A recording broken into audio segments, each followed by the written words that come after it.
God, baby, you're really good. Every time I think it won't get any better, and every time it happens. Bobby reached out and touched her breast. His touch caused a slight trembling in her. "Hey, Lulu, aren't I better than Marty?" he asked. She didn't even hesitate. "Much better," she said. "So much better," she continued, "that I hope you can do it again before I get home." He could. When Marty slipped into the house, Louise was already in bed. He poked his head through the bedroom door, but her regular breathing told him that she was fast asleep. He returned to the kitchen and sat down at the dining table. "So, what now?" he asked himself rhetorically. He knew he should go to bed himself, but he was still too wound up from his night's work at the printing plant to sleep.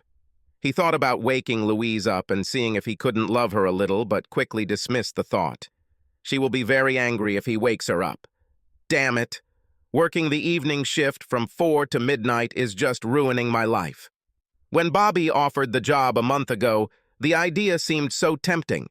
Marty wanted to do something with the house, but money was always tight, in no small part because Louise spent money like it grew on trees. Marty was just worrying about a situation at work when Bobby suddenly suggested, "You should think about moving to the second shift. Differentiated shift pay will be very useful for the two of you." Marty was pleasantly surprised to find that Louise didn't mind when he brought it up, so he volunteered to change jobs, and the jump in his first week's pay made Marty feel pretty smart. For the same number of hours a week, with only minor inconveniences, he now received a good increase in salary.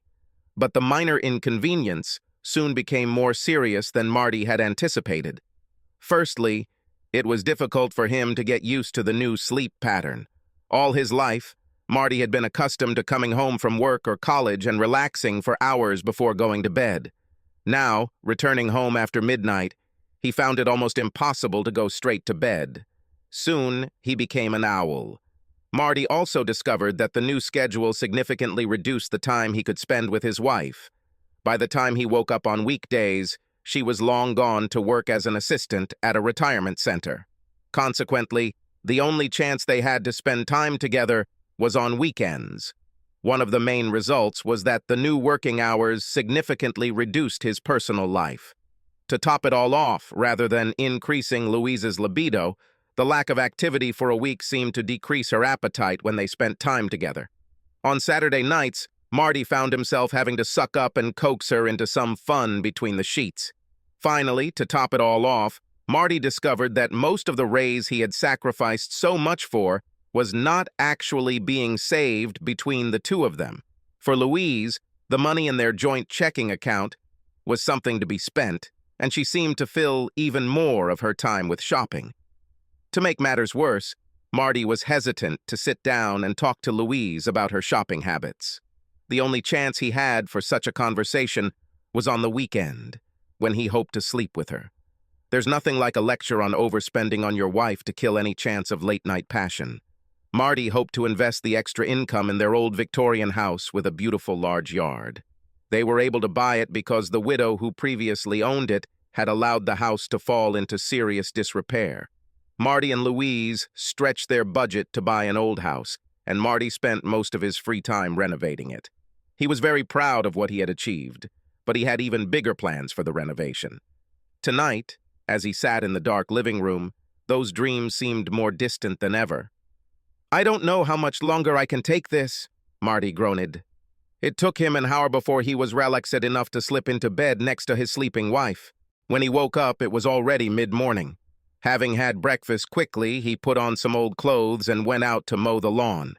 Pushing the old lawnmower around the property in the Georgia heat had taken him a couple of hours and a lot of sweat, and he was heartbroken that they didn't have the money to buy a rideable lawnmower. On his way to work that day, Marty stopped at the gas station convenience store near the printing plant to fill up the tank of his SUV.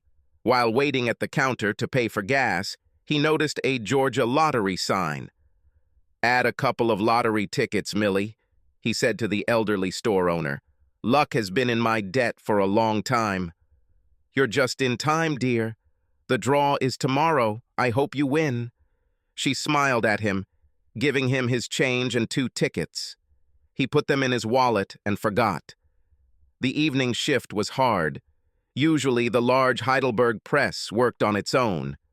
But the evening schedule required several short passes of the press, each of which required Marty to clean the rollers, attach 4 new color plates, and then carefully monitor the rolling until all 4 were printed. One of the passes required a 5th color, which made setting up and printing much more labor-intensive. By the end of his shift, Marty was exhausted, but when he returned home, he again found himself too nervous to sleep. He plopped down in his favorite chair and picked up the remote control to turn on the TV, but decided against it. Instead, he sat quietly, sipping his beer and reflecting on his life. Marty was the 3rd child in the family, after his older brother and sister.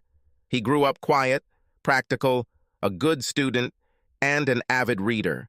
He had friends, thanks in part to his popular older brother and sister, but he was on the periphery of the crowd's popularity in high school. Not being athletically gifted, he volunteered to become the leader of the basketball team. In the summer, he often went hunting with his father and loved silence and solitude. But these outings mostly stopped as soon as he turned 16. A friend of his father got Marty a summer job at a large printing company in town. As a result, Marty strengthened his lean frame by moving large pallets of paper from the loading dock to corresponding presses throughout the sprawling facility. Perhaps it was these changes in his appearance that attracted Louise Luttrell to him. She was one of the most beautiful girls in the popular crowd and was dating some of the players on the football team. But something about Marty attracted her, and they began dating during their senior year and soon became a permanent couple. After graduating from high school, Marty planned to attend a local community college. But in his senior year, his father, a carpenter, fell through the ceiling at work and became permanently disabled. A blue-collar worker's wages and his mother's job at a discount store allowed the family to survive. But college was no longer an option for their youngest son. Marty swallowed his disappointment and went looking for work. Fortunately, during the summer, he made a good impression on the management of the printing house, and he managed to get a job as an apprentice printer. Louise went to local college, but she and Marty continued to live together. They married in a low-key ceremony, as she received her associate's bachelor's degree. By then, Marty had saved enough money to put a down payment on a house that needed renovation, and the 2 of them began married life in their own home. They agreed that the children would wait until they were able to get back on their feet financially. They had beautiful dreams, but over the next few years, those dreams seemed to fade like a photograph left in the sun, washed away by the bills they had to pay, the housework and the daily routine that life imposed. Where did all this go? Marty asked himself. And more importantly, what can we do to get him back? Awakening from his reverie, Marty tiptoed into the bedroom, undressed and slid under the covers. Even in his sleep, Louise seemed beautiful to him, and he involuntarily tensed. I can't wait for this weekend, he thought before closing his eyes. When Marty finally woke up the next morning, he was shocked to find that it was almost 10 in the morning and Louise had left for work without disturbing him. Today he planned to finish installing drywall in one of the rooms they weren't using. So he quickly made himself breakfast and then got out the mounting tape and putty. He had already attached large sheets of drywall with the help of his friend Terry Cummings, and now he had to putty and seal the seams. By the time everything was ready for sanding, it was already 2:30 in the evening, so he put down his tools and made himself a sandwich. After lunch, he made dinner to take to work and then jumped into the shower. By this time, it was time to go to work. Luckily, the evening shift was quite normal, so by midnight, Marty wasn't too tired or stressed. However, when he returned home, he was not yet ready to go to bed and turned on the TV quietly so as not to wake Louise. He was just leaning back in his chair when the Georgia lottery game appeared on the screen. A pretty woman stood in front of a $10 million banner reading out the winning numbers displayed on the screen below her. Marty lazily pulled the tickets out of his wallet to compare them, and his breath caught in his throat. He quickly grabbed a pencil and scribbled down the numbers on the screen, then compared them again to the ticket he held in his hand. They completely matched. He jumped out of his chair and ran into the bedroom. "We won, Louise! We won!" he shouted, shaking her vigorously. "Leave me alone, Marty," she muttered. "I want to sleep." "No, no, you have to wake up," Marty insisted. "We won the lottery." "Yes, and I am the Queen of England," she said. "Now let me sleep before I get angry." "Baby," Marty shouted. "I'm not kidding, we won the lottery. We are millionaires. Look at the ticket." Louise tried to sit up and looked suspiciously at her husband jumping near the bed. "Let me see," she said, and took the winning ticket from his hands. She went to their home computer and connected to the lottery website. Seeing the winning number and comparing it with the ticket in her hand, she jumped up and shouted, "Oh my God, Marty, we just won 10 million. They hugged each other and started dancing around the room until they lost their balance and fell onto the bed. The couple began to kiss out of happiness, which quickly grew into passion. Marty grabbed his wife's nightgown and tore it off in a hurry. "It was my good nightgown," Louise screamed, but Marty just laughed. "It doesn't matter, baby. I can afford to buy you another one." She laughed and hugged him even tighter. Soon they were making love with a frantic passion that rivaled their first years together. They didn't last long, but they were both so excited that it didn't matter. Exhausted, they collapsed and quickly fell asleep. When Marty woke up, he realized from the way the sun was shining through the window that it was already late. When he rolled over, he was shocked to find his sleeping wife. "Louise, wake up," he said excitedly. "You're late for work." She opened her eyes and smiled widely. "No," she said. "I called and quit.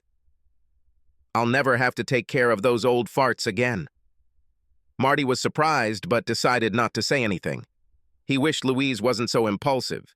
He felt that they should think things through carefully before doing anything rash. After breakfast, Louise wanted to call her family to tell them the good news, but Marty persuaded her to wait. "Baby, we need to contact the lottery people and ask them to check the numbers before we start going crazy. And even if we won, we shouldn't rush and need to think about everything." "Oh, Marty, you're being stupid," Louise snapped. "We both saw the winning number on the website, and the winning ticket is in our hands. All we have to do is go and pick up a check for $10 million. "That's different, Louise," Marty said. "I don't think we should get everything as a lump sum. If we request monthly payments, we will have more money in total than we ever have in our lives, and we will be sure that we will not spend it all on something stupid." Marty could see that Louise didn't like what he was saying, but she didn't argue with him, for which he was grateful. After a while, she looked at him with a grin and asked, "So what are you going to do today, Mr. Millionaire?" "My father knows an accountant here in the city. I'll try to meet him after lunch to talk about what to do with the money. In the meantime, it's probably time to go to work," Marty replied. "Why on earth would you return to this place?" Louise asked incredulously. "You're rich. You'll never have to work again." "I just think we don't need to rush, baby," Marty said. "I don't want to do something quickly that we might regret later. Let me talk to this guy and see what he says, and then we'll decide what to do, okay?" Louise gave him a stubborn look, but said nothing. This made Marty nervous, but he decided that this was the best he could get out of her, so he went to call. The accountant's advice was eye-opening. Marty soon realized that many of his initial assumptions were wrong. The accountant even gave Marty a copy of an article from CPA Practice Advisor, a technology and practice management resource for accounting and tax professionals, about lottery winners and the pitfalls they face. It was a sobering experience, and Marty began to realize that things weren't going to be as easy as he thought. From the certified public accountant's office, Marty went to work. The shift started out normal enough, but shortly after the lunch break, a noise was heard in the background. Then Marty heard loud voices, and it even seemed to him that someone was shouting his name. As he turned away from the press he was working on, he saw Terry, his best friend on the shop floor, walking towards him with a big smile on his face. "Oh, you lucky son of a bitch," Terry yelled. "Why didn't you tell me that you won the lottery?" Before Marty could think of anything to say, Terry was shaking his hand and other employees were crowding around, patting him on the back. The questions flew fast and furious. Was he going to quit his job? What is he going to buy first? Will he take a lump sum payment or monthly checks? Marty was stunned. He turned to Terry and asked, "How did you know? We were going to keep it a secret until we figured out what to do. It was on the 6 o'clock news, so now everyone in town knows about it." Just at this moment, the director of the printing house came to try to disperse the commotion, but without much success. Finally, he turned to Marty. "Look, why don't you take a sick day and go home, Marty? Otherwise, we won't finish our work tonight." Marty apologized for disturbing him and headed to his SUV. He was upset by the premature revelation of their good fortune and couldn't wait to ask Louise what was wrong. But when he returned home, he found a circus on the front lawn with a crowd of friends and relatives, reporters, and a news truck. As soon as he opened the door of his SUV, he was immediately pulled into the middle of the chaos. Louise stood in the spot of light from the lamps installed by the television crew. As Marty walked toward her, he couldn't help but notice that she had combed her hair and put on her most beautiful dress. Apparently, the reporters didn't take her by surprise. His blood pressure went up a few more notches. He grabbed her arm and pulled her away from the reporter who was trying to interview her. "What the hell is going on, Louise?" he demanded. "We agreed that we would keep this a secret until we decided what to do." "Don't be upset, Marty," Louise said. "I just had to tell my family, and I think it all took off from them. And the next thing I knew, Channel 4 was calling me to set up an interview. Anyway, it's too late now, so we might as well enjoy it." With these words, she turned to the reporter and continued the interview. Marty could do nothing but stand sullenly while Louise happily chatted in front of the cameras. The ordeal wasn't over when the crew finally packed up and left.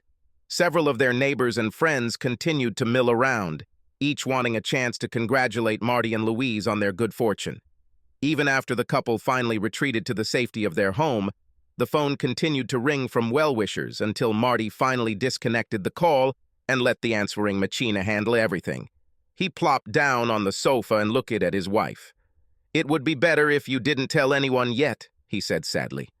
"Our lives just got so damn complicated." Louise was unperturbed. "Don't be so suspicious, Marty. There are no complications that $10 million can't fix." Marty shook his head. "First of all, Louise, the accountant said that we won't get $10 million.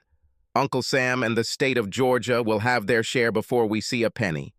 And secondly, if you take all the money at once, they will give you only part of the total amount. I think we would be much better off taking the money in installments rather than all at once. This way, we will get more. And besides, many winners have gotten into trouble trying to handle so much money." Louise shook her head irritably. "Well, now you're acting stupid, Marty. There are a lot of things I want to do, and now we finally have the money to do them. There is no reason to turn off the tap when we have a full lake to draw from." Marty just shook his head. "We'll talk about this again when everything calms down a little," he said, and went to open a can of beer. Over the next few days, the frenzy over the news began to subside, but Marty and Louise continued to be besieged by visitors and guests. They also began receiving offers from luxury car dealers and high-end real estate brokers, each hoping to make a big sale to the new millionaires in the area. But despite all the distractions and interruptions, the disagreement between Marty and Louise continued without the slightest sign of resolution.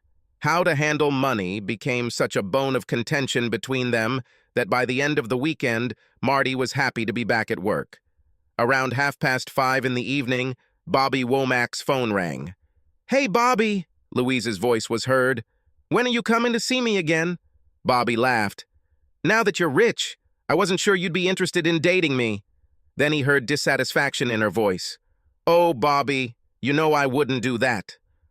"Well, Lulu, in high school you just blew me off," he replied. "Yeah, but that's because you got caught with weed and had to drop out of school. My dad would have killed me if he caught me talking to you after what happened." Bobby just laughed. "Be that as it may, now Dad is not around, nor is this stinking husband of mine," Louise continued in an insinuating voice. "So why don't you come?"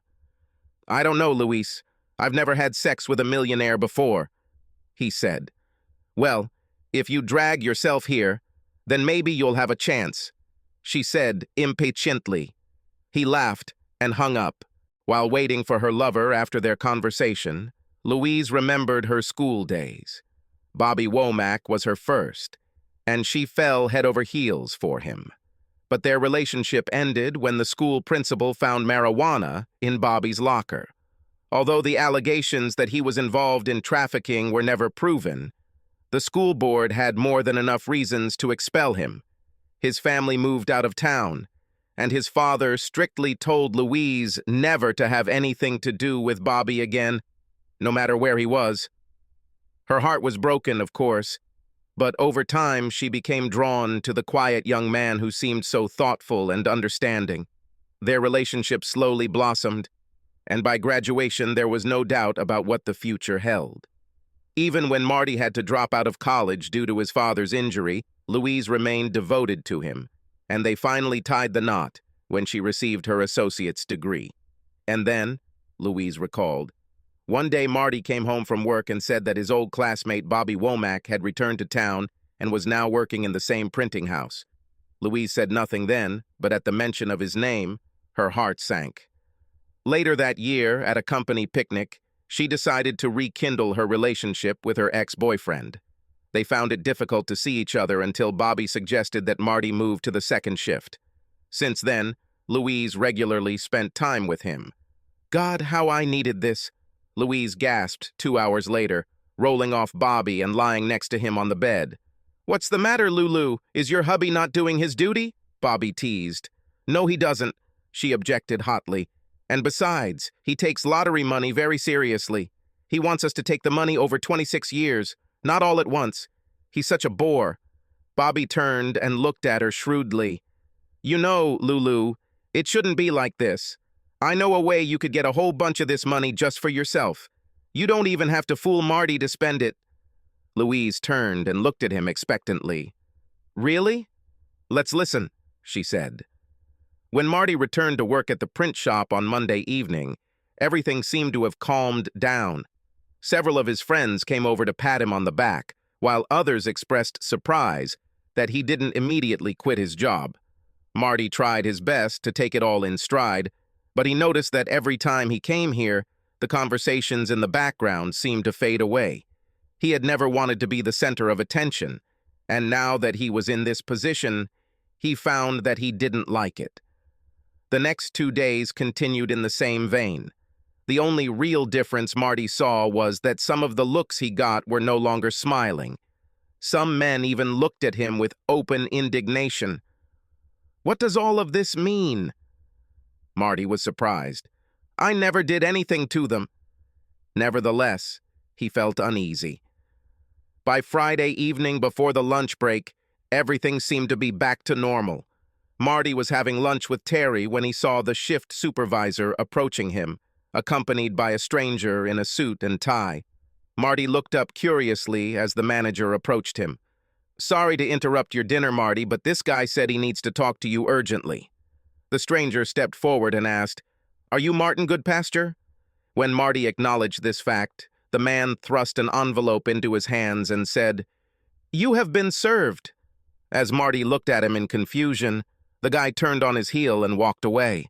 Marty turned to Terry and asked, What do you mean, you were served?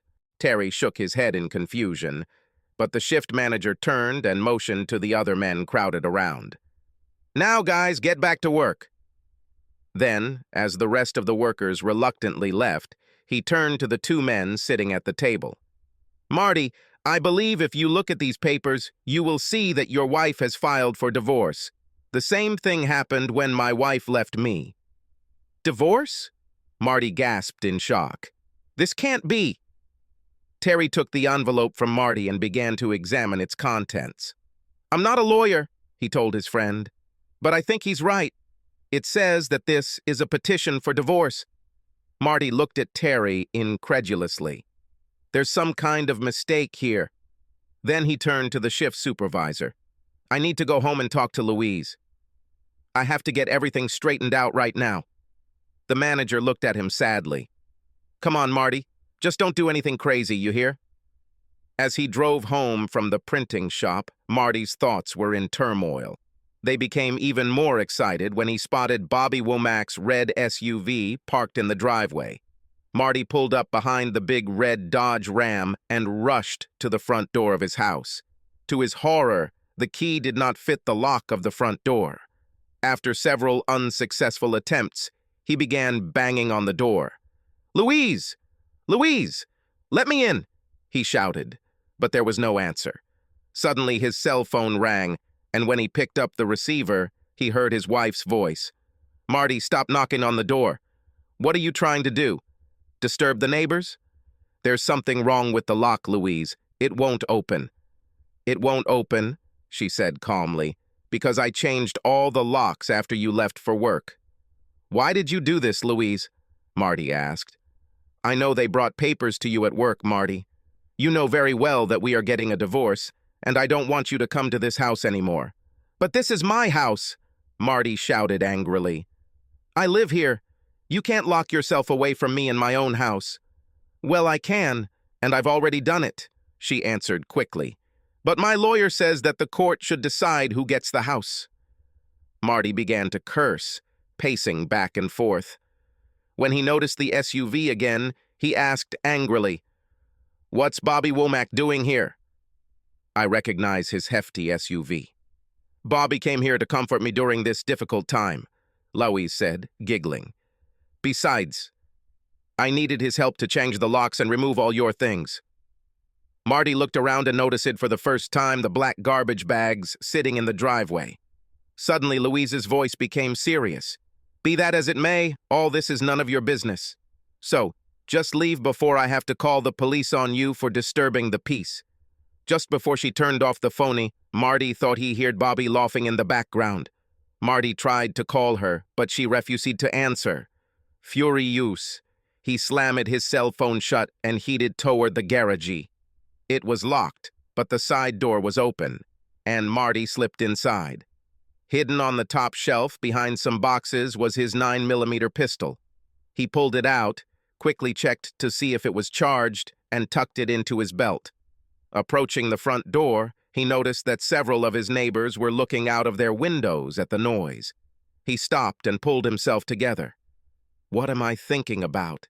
he asked himself. "It's not worth going to jail for this."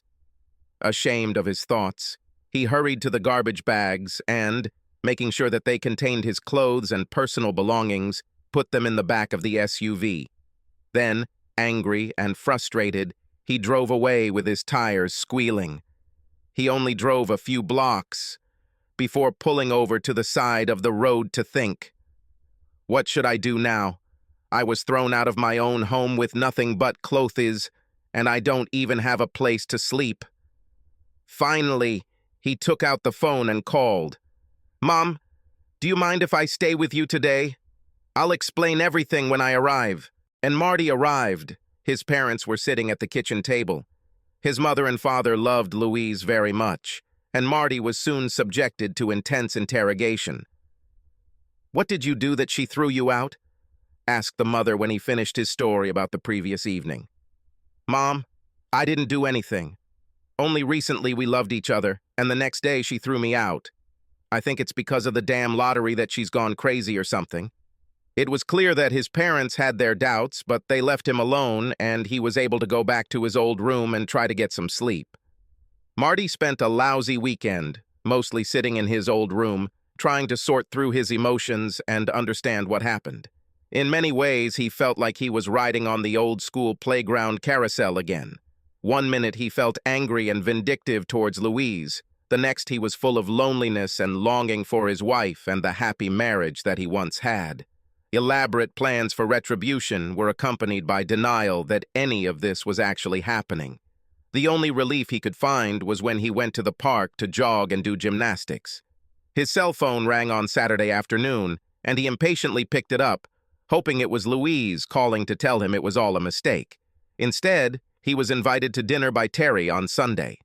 Marty was glad to have the opportunity to get out from under his mother's suspicious gaze, so he gratefully agreed. Marty usually slept late on weekends, but now he found himself waking up early. his head still filled with pain from Louise's actions and conflicting thoughts about how to react. When it happened again on Sunday morning, Marty decided to go to church, hoping for some spiritual guidance. The decision turned out to be disastrous. As he sat on the bench, all he could think about was the families that sat around him. They made him feel his own loss more acutely than before, and he could not concentrate on the preacher's words. But that wasn't the worst. After the service, Marty tried to sneak away as quickly as possible so as not to talk to friends and acquaintances. But he was stopped by the crowd of parishioners outside, and suddenly he saw Louise's parents, the Luttrells, heading towards him. "And you still have the audacity to come to the house of God after what you did to my daughter?" said the old man in a loud, angry voice. Marty was stunned. "I didn't do anything to Louise, Mr. Luttrell," he protested. "She's the one who kicked me out." "Of course," my father shouted, "after I caught you with some girl while she was working in a nursing home." "Is that what Louise said?" Marty asked in surprise. "But this is not true. I have never touched another woman." A crowd gathered around them, waiting to see what would happen. "My Louise immediately said that you would deny everything," the old man fumed. "Well, you can just take your damn lottery money and make any tramp you want happy. But if I were a few years younger, I would probably teach you a lesson," the old man scolded, shaking his fist in Marty's face. Mrs. Luttrell grabbed her husband's arm and pulled him away from Marty. The man was still cursing under his breath, and the two of them walked away while the crowd watched. The people then broke into small groups and began to quietly discuss the scandal they had just witnessed, leaving Marty standing angry and humiliated. Confused, he made his way through the crowd to his SUV. That evening, Marty could only talk to Terry and his wife Sally about the morning meeting. It pained them to hear Marty's outrage at the false accusation mixed with the pain of Louise's betrayal. As they listened, Terry and Sally exchanged worried glances and did their best to help Marty with expressions of sympathy and support. Finally, they calmed him down enough for him to eat dinner. Terry then asked Marty what he was going to do next. "I don't know, Terry. I've never experienced anything like this before," Marty admitted. "Well, I know what you have to do first on Monday," Sally said. "You better find yourself a good lawyer. There is a lot at stake in this divorce, and you better be protected." "Hell, I don't even know a single lawyer," Marty said helplessly. "My uncle is one of them," Terry said. The prospect of a lengthy legal battle was daunting, but Marty realized his friends were right, so he took the phone number. "What about the printing house?" asked Terry. "Are you going to come to work on Monday?" Marty nodded vigorously. "Oh yes, of course. With everything so up in the air, I just need to keep my job no matter what. I still have bills to pay and I can't live on my parents forever. I'll be there Monday afternoon as always." When Marty pulled up to the printing plant on Monday, shortly before his shift began, the familiar routine calmed him somewhat, but it did not last long. The shift manager was waiting for Marty at the service entrance and took him to his office. "Marty, I need to tell you something. Bobby Womack came here today and quit. He told everyone who would listen that he would live with your wife and do it with your lottery money." As you can imagine, this little gossip spread throughout the printing house like a forest fire. "Look, if you want to take another vacation, I'll definitely understand." As the shift manager spoke, Marty's head sank lower and lower, but eventually he raised his head with a determined look on his face. "Thank you, but I guess I'll go and do my job. People will still talk no matter what I do, so I think I might face that later as well as now." As he walked onto the landing, Terry came up to him and said quietly, "Hold on, guy." The rest of the workers seemed to avoid him as much as possible, but Marty could hear conversations in the background, followed by a few chuckles. He had difficulty concentrating on his work, and at one point, Terry stopped him from making a mistake. By the end of his shift, he had to force himself to stop himself from running out the door to his SUV. The next morning, Marty drove into town to meet his new lawyer, Uncle Terry. The lawyer listened to Marty's account of what happened and then reviewed the petition that was filed with him. When he finished, he looked at Marty. Since you two don't have children, everything will be quite simple. Georgia is a community property state, which means that the two of you will split all of your assets in half, with each of you getting half. Wait a minute, Marty exclaimed, but I was the one who bought the lottery ticket. Doesn't that mean anything? Sorry, said the lawyer. You contributed property to the marriage, so it is considered community property. The same would have happened if Louis had bought the ticket instead of you. Marty wasn't happy about this, but then another worry popped into his head. What about the house? I put a lot of work into renovating it, remodeling it, and adding more space. Didn't I deserve it? The lawyer shook his head. Marty, the court won't want to waste time finding out who did what and how much it costs. The law stipulates that both partners are equal and both partners will share the assets. So unless the two of you come up with something else, you'll probably sell the house and split the proceeds. It's just not fair, Marty muttered. It may not be fair, but that's the law, said the lawyer. But look at it this way. With the fact that you won the lottery, you will come out of this situation in a much better financial position than most people who get divorced. Let me think, and I'll call you back, Marty said, and headed towards the door. On the way home, he kept thinking about everything that had happened. A month ago, my main concern was getting used to working the second shift, he thought sadly. 2 weeks ago, all I was worried about was spending a fortune. Now my wife kicked me out of the house, she lies behind my back. People either laugh at me or curse me. I had to move in with my parents again, and my life has turned to crap. Winning the damn lottery only made things worse, not better. Over the next 2 weeks, Marty became a recluse. He went to work every evening, but kept to himself. During the day, he spent most of his time doing chores around his parents' house to help them. Unable to work in his own home, he devoted the rest of his time to daily training. All this time, he thought about what happened and gradually began to formulate a plan on how to get his life back. The next time he saw Terry and Sally, Marty told them what he had learned from the lawyer and what he had decided to do. Terry was shocked. "Are you sure this is what you want, boy?" "I've thought a lot, Terry, and this is right for me," Marty said with conviction. "Okay, buddy, if that's what you want, I'll support you, but a lot of people will think you're crazy," Terry said. "Maybe they're right," Marty smiled wryly. The following Friday, Marty and his lawyer went to a meeting at Louise's lawyer's office to discuss the property matter. Marty wasn't surprised to see Bobby Womack. After everyone was seated, Louise's lawyer began to discuss an equal division of the family property, but Marty stopped him. "This is not the way I want to do it," he said firmly. Before he could continue, his lawyer spoke up. "I would like to put it on record that I warned my client that what he was about to propose was not in his best interests, but he chose to ignore my advice." The lawyer leaned back in his chair and crossed his arms over his chest as a sign of irritation. Marty took the prepared document and leaned forward. "I'm offering a deal, Louise. I'll give you a lottery ticket. You'll get all the money, all the damn money. All I want in return is my home back and to make you admit what you did. All this is written down on this paper." He slid the copy across the table. Louise began to protest, but Bobby grabbed her hand and whispered something insistently. Her lawyer was clearly taken by surprise by Marty's proposal. After some confusion, he asked for a few minutes to speak with his client in private, and all three left the room. Uncle Terry leaned towards Marty. "I still want you to change your mind. There is no need to give up all your winnings. Heck, you could buy out Louise's share of the house and you'd still have a ton of money left over." Marty shook his head stubbornly. "I've thought about this a lot, and this is what I want to do." In another conference room, Louise objected loudly. "I'm not going to sign anything like that. If I do this, my dad will seriously kick my ass after what I told him about Marty." Before the lawyer could speak, Bobby grabbed her hand. "What's the difference, Lulu?" Bobby began ingratiatingly. "Who cares what your dad or anyone else thinks?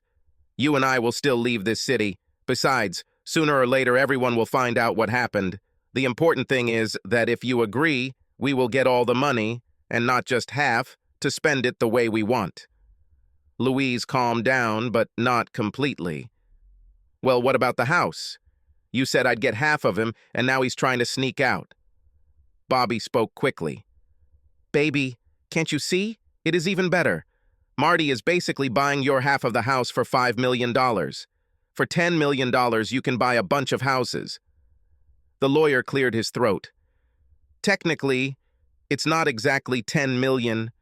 Yes, Bobby interrupted him. We know that Uncle Sam should get his share. But the thing is, it's a hell of a lot of money. And if Marty's crazy enough to turn it down, then you'd be crazy not to take it. I have to agree, the lawyer began. This is a much better outcome than anything you could get in court. Forcing the sale of your home in its current unfinished state will get you almost nothing compared to receiving the rest of your lottery winnings. As for the recognition of extramarital activities from a legal point of view, this does not matter. We have a no-fault state. In such a case, the court does not care who did what to whom. Louise's face brightened.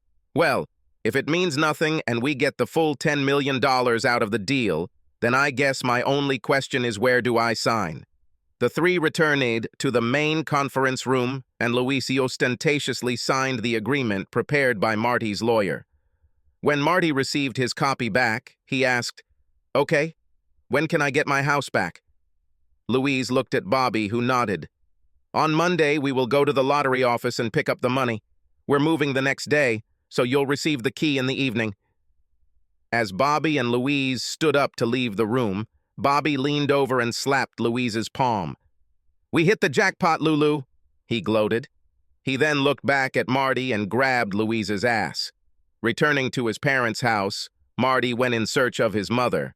Finding his parents sitting in front of the TV, he walked over and handed her a copy of the agreement Louise had just signed. Do you want to know why Louise left me? Come on, read this. And he pointed to the appropriate section. It says in clear English that she left me because she had sex with Bobby Womack behind my back. It was her idea. I didn't do anything to give her a reason to leave. Having finished reading, his mother looked guiltily at her son. I'm sorry I doubted you, son. Who would have thought that Louise would behave like this? Meanwhile, his father was reading the contract and suddenly exclaimed, Are you crazy, Marty? It says here that you gave Louise all $10 million. Why the hell are you doing this? Dad, you always said that there is nothing more important than a good name. Well, now, my good name is back. The old man looked at him strangely. That's a damn high price, son. It's worth it, Dad, Marty said firmly. To the last penny. The following Sunday, Marty got up early and put on his best church clothes, but waited until the service began. As he entered the chapel and sat down in the front pew, a murmur ran through the congregation, but Marty ignored it. When the service ended, Marty stood up and asked permission to address the congregation. Standing in front of them, he cleared his throat nervously before beginning. I know that many of you now have a rather low opinion of me, but I have something here that I would like to read to you. Louise, my future ex-wife, made this statement last Friday in front of witnesses. If any of you would like to take a look, I have posted a copy on the notice board by the door. Now I will read it to you. I, Louise Luttrell, good pasture, hereby acknowledge that I am separating from my husband, Martin Goodpasture, in order to pursue my relationship with Bobby Womack. I started this relationship with Bobby secretly while Marty and I were married, without my husband's knowledge or approval. The breakdown of our marriage occurred solely on my initiative. Marty did nothing to cause it. I declare that this is a true statement made of my own free will, without pressure or coercion. Louise Luttrell, Goodpasture. As the congregation began to murmur excitedly, Bobby walked down the center aisle until he came to the pew where the Luttrells sat. Mr. Luttrell, the other day you made some very harsh accusations against me. You didn't believe me, but maybe you will believe your own daughter? With these words, he thrust another copy of Louise's testimony into his father's hands. The old man looked at the signature, and his face turned pale. He handed it to his wife, who had already begun to cry. Damn Bobby Womack, he swore. Marty looked at them both and felt a surge of pity. "Looks like she's fooled us all, Mr. Luttrell," he said quietly. With these words, he turned and walked out of the building with his head held high. Monday night's shift was relatively normal, except that Marty's appearance at church was a big topic of conversation. But the next night brought new entertainment. The television in the break room was tuned to the local radio station, and the main news of the day was a report about the winner of the local lottery. There were cheers and hoots in the break room as a jubilant Louise received a giant check from the Georgia lottery and quickly hugged Bobby Womack, whom the announcer called her groom. Terry tried his best to keep the nosy and obnoxious ones away from his friend, but Marty still had to endure more ridicule about how he had lost both the lottery money and his wife to another man. The only thing that allowed Marty to survive this evening was the knowledge that after work he would be able to return home. His clothes and personal belongings were packed in the SUV, and after finishing his shift, he headed straight for the house. As promised, Louise left the keys to the new locks in the mailbox. When he opened the door and turned on the light, he discovered that the house was a complete mess. Moving trash was strewn throughout the house, food was left on the table, and dirty dishes filled the sink. "I bet this woman hasn't cleaned the house once since I moved out," he thought bitterly. After a restless night's sleep, Marty woke up early Wednesday morning and began cleaning up, starting in the kitchen. After washing the sink and dishes, he made coffee and went out to get the newspaper. To his horror, he found there a photograph of himself and an article entitled, "The World's Unluckiest Lottery Winner." The story detailed how Marty won, and subsequently lost, a $10 million jackpot, giving it all to his soon-to-be ex-wife. The author seemed to find the situation funny, but Marty did not. If the newspaper article didn't upset his stomach enough, the phone call Marty received from his sister an hour later certainly did. "Is it true what they write in the newspaper?" she asked aggressively. When he admitted that this was mostly true, his sister snapped at him. "Why can't you do anything right, Marty? We were going to borrow money from you for a down payment on a house. You just ruined our plans." Then she hung up. Maybe I shouldn't expect a Christmas card from her this year, he thought, trying to make light of it. But the truth was that he felt bad for not being able to help his older sister. She and her husband were going through a financial crisis, and he would be happy to lend her some money if he could. The humiliation of being the source of endless gossip, combined with the loneliness of life without Louise after they had been married for so long, plunged Marty into a monastic lifestyle in the following months. With the exception of occasional visits to his parents or to Terry and Sally, Marty devoted most of his free time to working on the house he had reclaimed at such great cost. He continued to redesign and renovate the existing structure and then undertook an ambitious expansion. One of the few bright spots for Marty was the pleasant discovery that the money problems he had before winning the lottery soon disappeared. His simple lifestyle, combined with not having to pay for Louise's extravagance, not only balanced his budget, but also provided the additional funds needed for renovations. From time to time, his friends and relatives tried to set Marty up with some woman, but although Marty did not refuse, none of the dates led to anything. After a while, it became obvious that he was not ready to commit to another woman, and his friends eventually decided to leave him alone until he was ready. Almost a year later, Terry called him on a Saturday. "Can you help me, buddy? My younger sister is moving to the city, and I could use some help moving her things to her new apartment." Marty drove to Terry's house to meet his friend, and as the two of them drove to his sister's new apartment, Terry explained the situation. "Nancy is trying to escape from a cruel situation. The last time her husband John hit her, she reported him to the police and then called me. She has started divorce proceedings, but she is afraid of this bastard and tries to stay as far away from him as possible." "I hate men who beat women," Marty replied. Then he looked back and saw where Terry was directing him. "Are you sure this is the right address? This is not the best place for a single woman to live." "I know," Terry said, "but that's all she can afford right now. I would take her to my place, but we don't have room. Besides, it's not just her, she also has a 4-year-old daughter." Just then, they arrived at a rundown apartment complex and noticed a rental van parked at the entrance.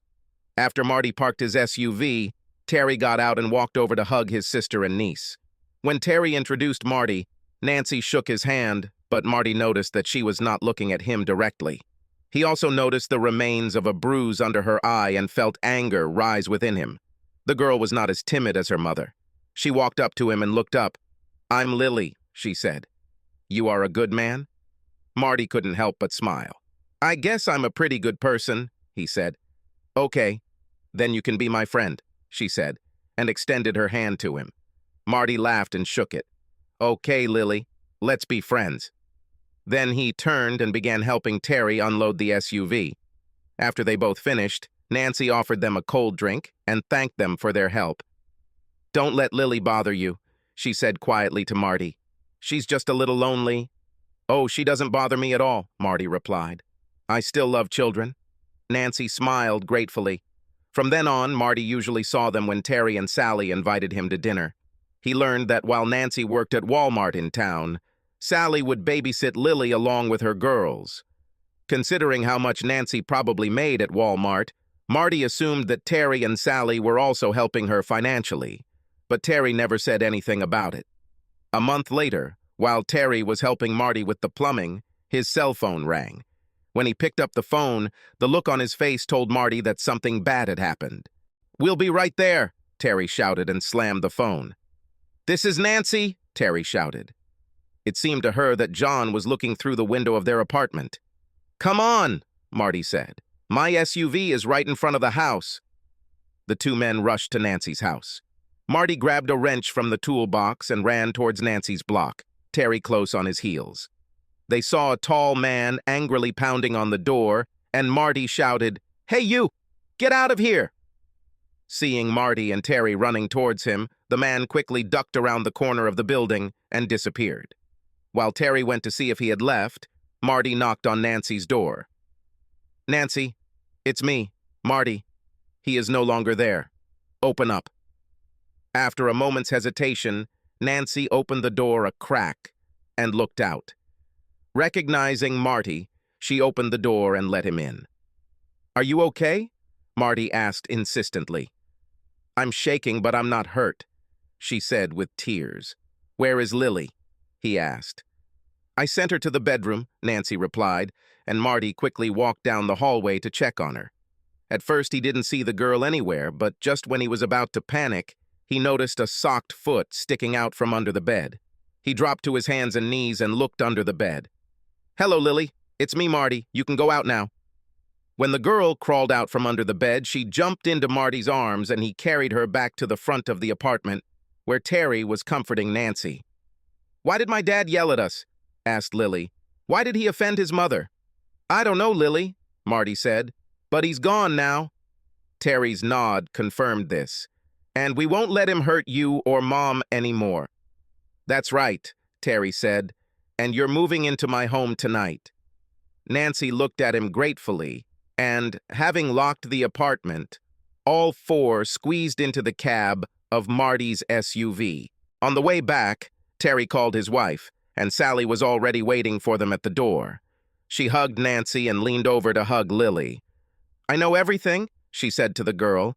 "Let's have a sleepover with us tonight." Lily beamed at this idea and went to play with Sally's children. The four adults sat down in the living room. Terry turned to his sister and said firmly, "Everything is decided. You will not return to that apartment again. Now that John knows where you live, there's a chance he'll come back." "But I can't force myself on you like that," Nancy protested. "There's simply no room in your house for the two of us. I'll be fine in the apartment. After today, John won't dare come back. You're just not safe there." "We'll manage somehow, sis," Terry replied stubbornly. The three continued to argue while Marty sat and listened. Finally, he spoke. "Maybe there is another option," and the others turned to him. "I have a big old house in which there is no one but me. You can stay with me if you want." Then he blushed, realizing what he had just said. "I mean, you can stay in the new bedroom I added. She has her own bathroom and it doesn't even have furniture yet, so we could put your things in there. Besides, I work the evening shift, so it's unlikely you'll ever see me." His voice trailed off as he thought about how his proposal might sound to Nancy. "Maybe this isn't such a good idea," he continued sheepishly, but Terry intervened. "No, that's a great idea, if you don't mind, Marty." He turned to his sister. "Listen, Marty has been my best friend for a long time, and Sally and I both vouch for him. John doesn't know where to look for you, so you'll be safe there. At least this will give us time to come up with something else for the long haul." Nancy was hesitant, not wanting to intrude, but Sally and Terry convinced her, and Terry and Marty left in Marty's SUV to begin moving Nancy's meager belongings to Marty's house. When they finished, Sally brought Nancy and Lily over so they could tour the house. Nancy was grateful, but Lily was not impressed. "Well, where is your swing?" she asked, looking out the back window. Marty smiled. "I don't have them, Lily, but there is a park nearby, and your mother can take you there to play." "Well then, I think everything is in order," said the girl, and the issue was resolved.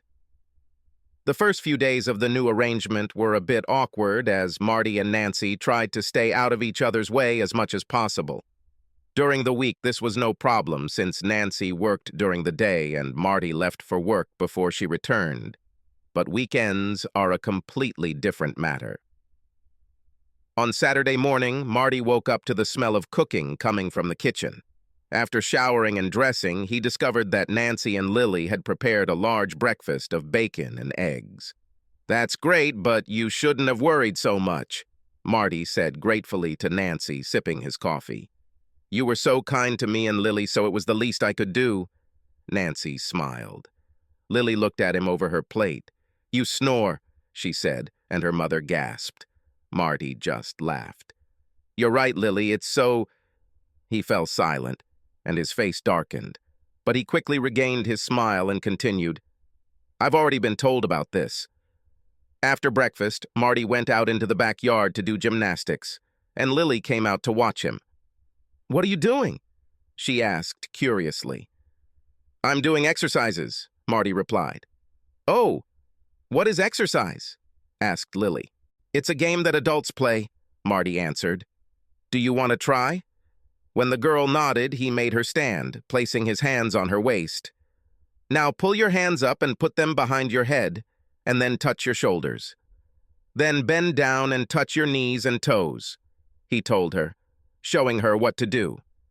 "Not very fun?" she said irritably. Marty's childhood memory flashed back to him. "That's because I didn't tell you the other part of the exercise. You have to hum."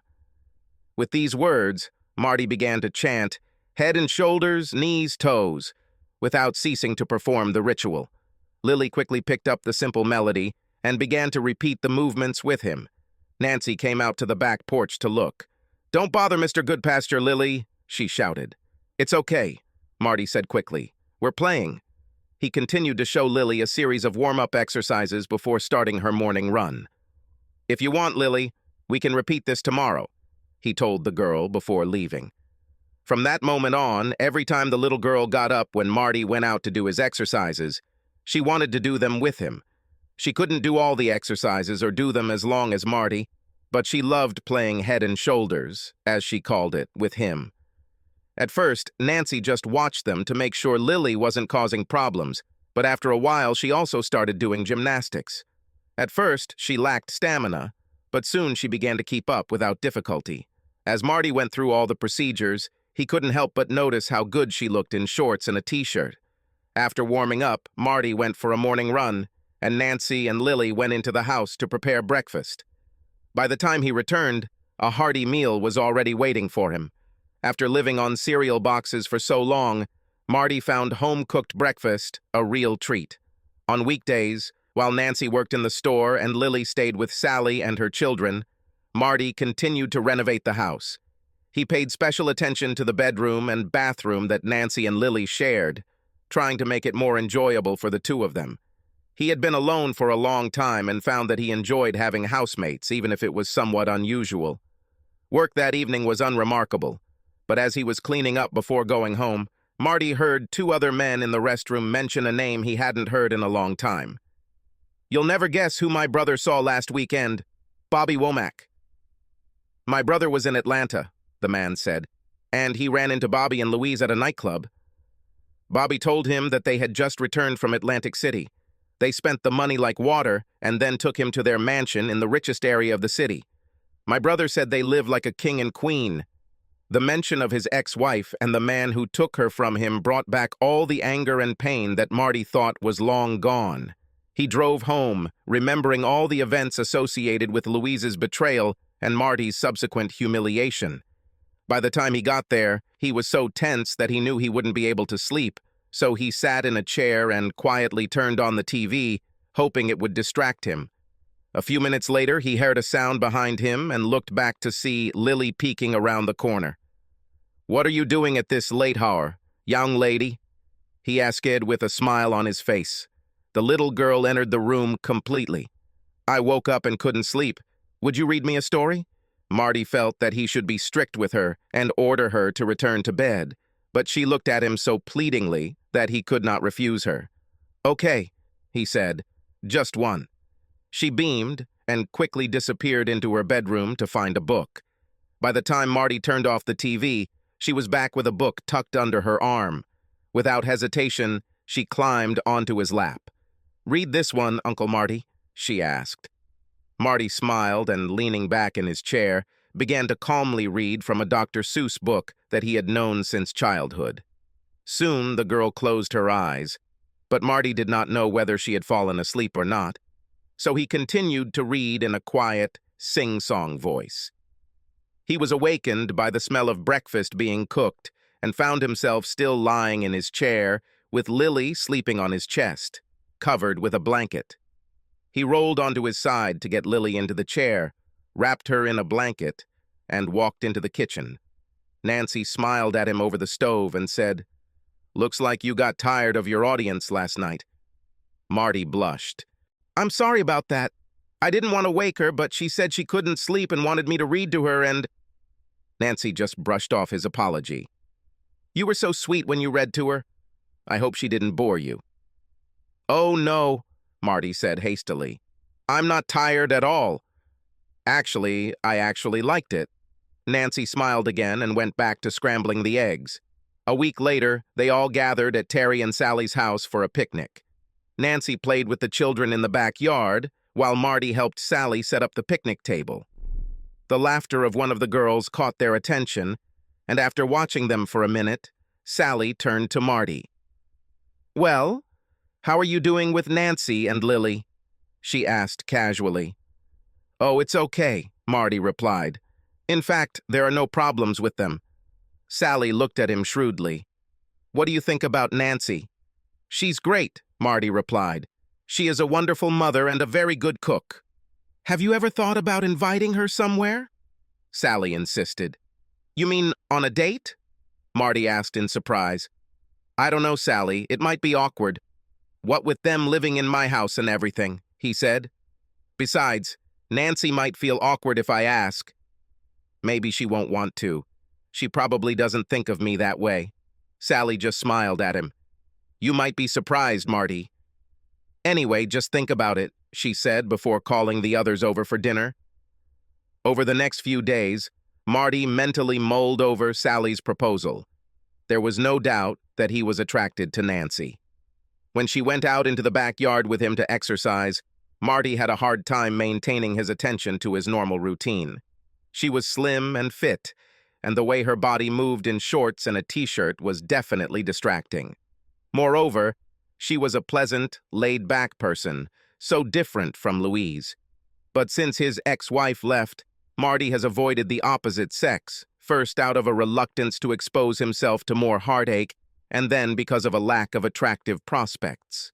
Now, although he was certainly attracted to Nancy, he was worried that any attempt to change their relationship might affect it if it didn't work out.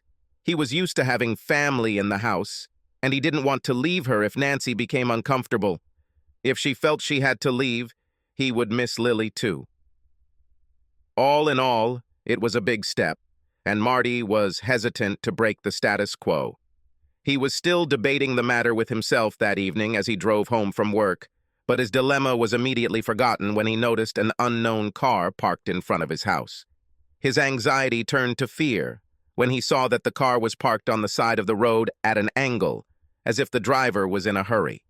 Then he saw that the front door of his house was wide open and light was pouring onto the lawn. John found her, he thought, his heart pounding at the thought of what he might find inside. He quickly parked his SUV on the street and ran into the garage. His ears began to ring as he pulled a pistol from its hiding place. Moving to the front of the house, he chambered around. As he approached the front door, he heard screams from inside and cautiously peered around the door frame. A man who looked like the intruder Marty had seen at Nancy's apartment a few months ago was standing in the living room, holding Nancy by the shoulders and shaking her. Marty was sure it was John, her ex-husband, and fear made it difficult for him to breathe. Everything seemed to go into slow motion. He gripped the gun tightly as he opened the door and slipped inside without either of them seeing him. He slowly raised his pistol and shouted, "Freeze now, John!" The man turned around in surprise, still holding Nancy close to him. Seeing Marty, he put his arm around the frightened woman's waist and held her tightly to him. At the same time, he pulled a revolver from the waistband of his trousers and pointed it at Nancy's head. "Don't come closer," he warned. All three froze for a long moment. Suddenly, Lily appeared from the back hallway. "Mother!" she screamed and rushed to her mother, but Marty grabbed her hand and pulled her back before she could get to them. "Stay still, Lily," he ordered. The girl began to cry, and Marty noticed that the man was becoming more excited by the second. In desperation, Marty tried to find anything that could be done to resolve this standoff. He felt Lily trying to escape his embrace, and suddenly a memory popped into his head. He looked down at Lily and said in a calm voice, "Lily, since we're all awake, how about we do some exercise? Do you agree?" Lily looked at him uncertainty, but then nodded. Marty looked up and caught Nancy's eye. "Mom can do exercises too. It will be fun." John looked at Marty in complete confusion, but Marty could only focus on Nancy and beg her to understand. He thought he saw something in her gaze and prayed it was true. He turned back to Lily. "Okay, Lily, now we'll all play head and shoulders. Let's take it real slow, like always, okay?" When the girl nodded, Marty said, "Okay, Lily. Okay, Mommy, let's start. Head and shoulders," he said, drawing out his words. The girl obediently put her hands behind her head, then on her shoulders. "Knees, toes," Marty continued, and Nancy bent at the waist to touch the floor. As soon as she did, Marty fired at the attacker, hitting him in the upper chest. The man chuckled and backed away, allowing Nancy to slide to the floor. Nancy and Lily screamed when they heard the sound, and Marty's second bullet flew up and to the left. The man began to raise the revolver, but Marty's third shot hit him in the forehead, knocking him to the floor. Nancy ran to Lily and hugged her tightly, while Marty rushed to the lifeless body and knocked the gun out of his hand. Then he grabbed his cell phone and dialed 911. When he finished with the police dispatcher, he called Terry. "Get here quickly, buddy. John was here," he said. After hanging up, he carefully placed the gun on the mantelpiece and walked over to Nancy and Lily, who were lying embraced on the floor. Suddenly, all the adrenaline seemed to flow out of him, like air from a punctured balloon. He collapsed on the floor and cried, clutching them both in his arms. "I thought I lost you," he sobbed over and over again. That's how the police found them when they came through the door. The detective's questions didn't take long, but Marty refused to let go of Nancy and Lily the entire time, and they clung to him equally tightly. 2 years later, on a Saturday afternoon, Marty was getting ready for a barbecue. He invited Terry, Sally, and their children, and he wanted the house to look neat and clean. Although it won't be for long, he thought with a laugh. There was still at least an hour left before the meeting started, so he was startled when the doorbell rang. When he opened it, he saw a woman with platinum-bleached hair that was dark at the roots. She was wearing rather revealing clothes and high-heeled shoes, clearly expensive, but seemingly well-worn.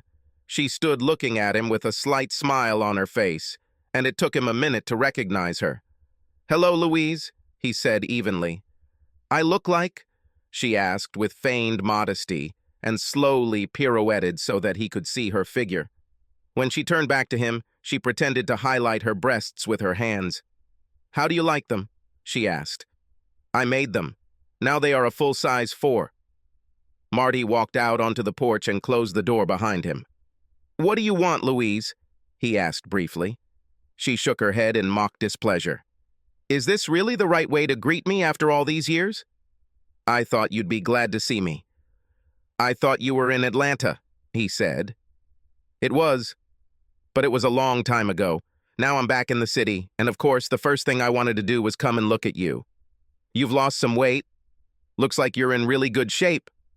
She smiled flirtatiously at him. Of course, you have always been a handsome man. Her compliment went unnoticed by Marty.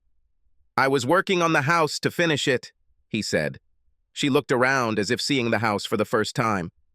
Wow, you did so much to this house. It looks great. Did you add anything to it? I don't remember what was there. Listen, Louise, I don't really have time to chat. I'll have guests soon, and I need to finish getting ready. There was alarm in her voice. Of course, Marty, of course. But the thing is, now that I'm back in town, I thought maybe you and I, could start dating again. Despite his best efforts to remain calm, Marty was clearly surprised. What about Bobby Womack? He asked in surprise. Louise's face distorted into a grimace. That bastard, she exclaimed furiously. He stole a lot of money from me and ran away from town. She shook her head in disgust. It took the cops 6 months to catch him in Las Vegas, and by then, all the money he stole was gone. But don't worry about him. He has a very comfortable room now in the Macon State Penitentiary. So what happened to the rest of the 10 million? Marty asked. Ha! It's better for you to know what it is. After the cut for taking it all in cash, and after the feds and the state took their cut, it was closer to $5 million, she said bitterly. Maybe so, Louise, but $5 million is nothing to sneeze at, Marty insisted. Louise's gaze became distant and a slight smile appeared on her face. Oh, things were pretty nice for a while. Bobby and I bought ourselves a mansion in Atlanta. We had fancy cars, nice clothes, and everything you could expect. You should have seen the parties we threw, Marty. We had live orchestras playing, and Dom Perignon flowed like a river. We went to Vegas all the time. There we were treated like Arab oil sheiks, and we went to all the best shows and everything. One day we chartered a plane and took 20 of our friends with us. Then the smile disappeared from her face. The fact is that when we played, most of the time we lost. And all these friends we had weren't really friends. They were just slackers. They always extended their hands for a loan, and none of them ever returned the money. They were happy to have fun with us, but when things got tough, they scattered like cockroaches when the lights were turned on. She shook her head as if trying to get rid of bad memories. Anyway, somewhere along the way, Bobby found a wonderful investment that was going to make us a fortune. Well, another fortune. But it turned out to be a scam, and the money disappeared, just like our so-called friends. Around this time, Bobby made off with the rest of our bank account. After that, the bank took the house and our cars, and here I am. So all the money's gone? All $5 million? Marty asked. She nodded sadly. And you came back here looking for help? He continued. She looked at him hopefully and nodded again. Well, you're lucky, he said. The nursing home where you used to work is hiring. I bet you could come back. He saw the anger flash across her face, but she took a deep breath and pulled herself together. Come on, Marty. You know that's not what I meant. Besides, you and I once had something very good. If you would just give me another chance, I know I could make amends, she said meaningfully, swaying her hips in a way that left no doubt as to what she meant. Before Marty could respond, Nancy came out the door and stood next to Marty. Everything is okay, dear? She asked. He hooted her, and Louise's breath caught when she saw Nancy's belly. It was very nice of you to visit us, Louise, but my wife and I have guests and we need to get ready. With these words, he followed Nancy inside, closing the door behind him. Who was it, honey? asked Nancy. Nobody special, just someone I knew before, he said dismissively. Later that day, Marty and Terry grilled steaks while their children played on the swing set in the yard, watched over by Sally and Nancy. Terry looked at his friend with admiration. I have to admit, you were right about Louise and Bobby. I would never have believed that someone could blow $5 million, but they did it. How did you know this? Marty nodded thoughtfully. People who are stupid and unreliable when they are poor do not become better when they become rich. I could not imagine that everything would end differently. The only thing that surprised me was that it took them so long to derail everything. At that moment, he heard Lily's joyful cry and, raising his head, saw her playing with her mother. Nancy turned around and, seeing Marty watching them, smiled and waved. Marty waved back and smiled. His friend turned and looked at him. You're lucky, Terry said. Yeah, said Marty. I think I got the big win in the lottery. Subscribe to our channel so that your second chaff doesn't cheat on you, and go ahead and listen to the next story, because this story is nothing compared to the next one. If you're under 18, don't even think about listening to the next one.